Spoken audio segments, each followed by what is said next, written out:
Ramoji group సంస్థల వ్యవస్థాపకులు రామోజీరావు జయంతిని పురస్కరించుకుని స్ఫూర్తి ప్రదాతలకు రామోజీ అవార్డులు ప్రదానం చేయడం అభినందనీయమని సర్వేపల్లి ఎమ్మెల్యే సోమిరెడ్డి చంద్రమోహన్ రెడ్డి అన్నారు.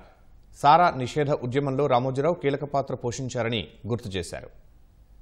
91లో దోబుగుంట రోషమ్మ సారా ఉద్యమానికి లీడ్ చేసింది. మహిళలందరూ రోడ్డు మీదకి వచ్చారు. అప్పుడు మేము అన్ని పార్టీలు కలిసి సారా వ్యతిరేక పోరాట కమిటీ, రాజకీయ పార్టీల అఖిలపక్ష సారా వ్యతిరేక కమిటీ నేను కన్వీనర్గా కూడా ఉన్నాను. పెద్దలందరూ నన్ను ముందు పెట్టి నడిపించారు. అప్పుడు నాకు ఒకటి గుర్తుండేది ఏంటంటే, సారా వ్యతిరేక 22 జిల్లాల్లో పాటలు జరిపినాయి. ఉమ్మడి జిల్లాలో ఒక్క నెల్లూరు జిల్లా పాటలు జరగలే. అంత పెద్ద ఉద్యమం జరిగింది. దాంట్లో ఈనాడు కీ రోల్ అంటే రామోజీరావు గారి బ్లెస్సింగ్స్ ఆ ఉద్యమానికి ఉన్నాయి. మేము ఏం మాట్లాడినా, ఒకరోజైతే రోషి గారు ముఖ్యమంత్రిగా ఆయన 7 ప్రశ్నలు వేసాడు ఉద్యమానికి.